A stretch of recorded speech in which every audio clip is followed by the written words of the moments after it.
بسم اللہ الرحمن الرحیم۔ ناظرین، کتاب کا نام ہے ہم ماتم کیوں نہیں کرتے۔ رائٹر اس کتاب کے وکیل صحابہ و اہل بیت حضرت مولانا قاضی مظہر حسین رحمۃ اللہ، اور صفحہ نمبر ہے 27، اور ہیڈنگ ہے آج کا ملک صاحب کو چیلنج۔ ناظرین، 32 صفحات پر یہ کتاب ہے جو ہم آپ کے سامنے رکھ رہے ہیں۔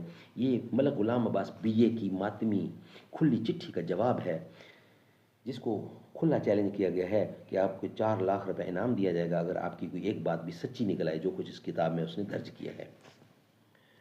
زباں پر مومنوں کے جب بھی ذکر تاجدار آئے تو اس کے بعد لازم ہے کہ ذکر 4 یار آئے۔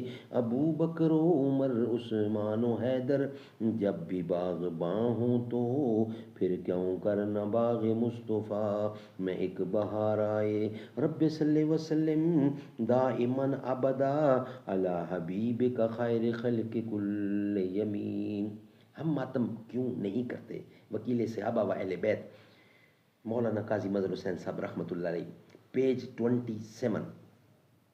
ملک صاحب کو چیلنج۔ ملک صاحب اگر قرآن مجید کی کسی آیت سے یہ ثابت کر دیں کہ مصیبت اور قتل و شہادت کے موقع پر اللہ تعالیٰ نے منہ پیٹنے اور سینہ کوٹنے کا حکم دیا ہے تو ان کو 2 لاکھ روپیہ انعام دیا جائے گا۔ فسقت وجہ ہا کا مطلب ملک صاحب موصوف نے ماتم کی تائید میں پارہ نمبر 26 سورۃ الزاریات کی یہ آیت پیش کی ہے۔ الزاریات 51 نمبر سورت اور 29 نمبر آیت۔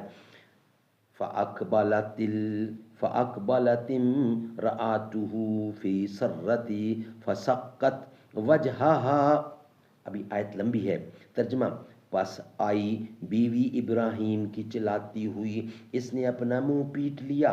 بی بی سارہ نے جو اپنا منہ پیٹا محرومی، اولاد اور حیرت کی وجہ سے تھا، لیکن سید الشہداء کا واقعہ زیادہ حیرت انگیز ہے۔ الف لام خ ابھی تحریر ہے۔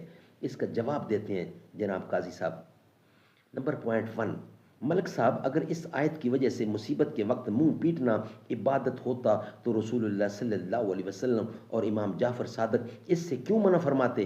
بے فسقت وجہہا کا معنی یہ ہے کہ بی بی سارہ نے اپنے منہ پر ہاتھ مارا، اور یہ اس موقع کا ذکر ہے کہ جب حضرت سارہ زوجہ ابراہیم کو بیٹا پیدا ہونے کی بشارت دی گئی تھی۔ تو اگر ماتمی لوگ بی بی سارہ کی سنت ادا کرنا چاہتے ہیں تو اپنے بیٹوں کی پیدائش کے موقع پر مجلس ماتم بپا کریں۔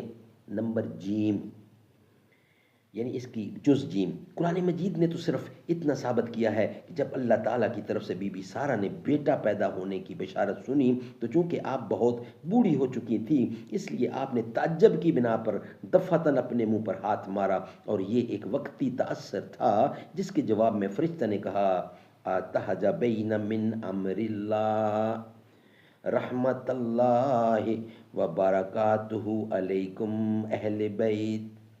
پارہ نمبر 12 رکوع نمبر 7واں سورۃ ہود 11 نمبر اور 73 یہ آیت ہے جو سامنے آپ کے رکھی۔ ناظرین، اس کا بقیہ حصہ 28 پیج۔ ترجمہ: کیا تو اللہ کے امر پر تعجب کرتی ہے اے ابراہیم کی گھر والی؟ تم پر اللہ کی رحمتیں اور برکتیں ہوں۔ اس کو ملک صاحب کے ماتم سے کیا تعلق؟ کیا بی بی سارہ نے پھر ہر سال اس دن ماتم کی مجلس قائم کی یا اس سے زیادہ بار منہ پر ہاتھ مارا؟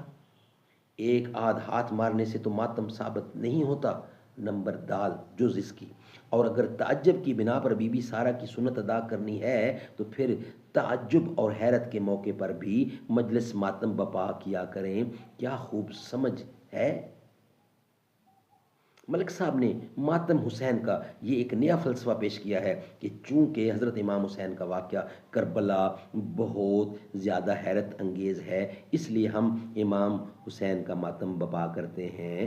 الجواب: ملک صاحب نے ٹریکٹ ہم ماتم کیوں نہیں کرتے میں رنج و علم اور ظلم و ستم کو ماتم حسین کی بنا قرار دیا تھا، اس لیے وہاں جو واقعات تائید میں پیش کیے گئے ان میں غم و اندوہ اور رونے کا ذکر تھا، نہ کہ تعجب و حیرت کا۔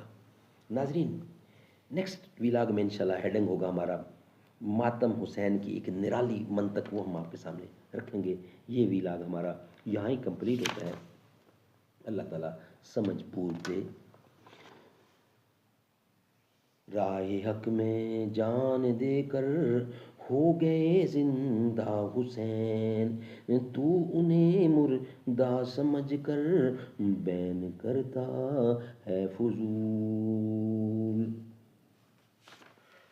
ناظرین، ہم آپ کے سامنے اس کتاب کو پیش کر رہے ہیں جس کا نام ہے ہم ماتم کیوں نہیں کرتے۔ اس کے 32 صفحات ہیں اور آج ہم پہنچ گئے ہیں 28 پر۔ باقی حصہ بھی انشاءاللہ روزانہ کی بنیاد پر آپ کے سامنے پیش کریں گے۔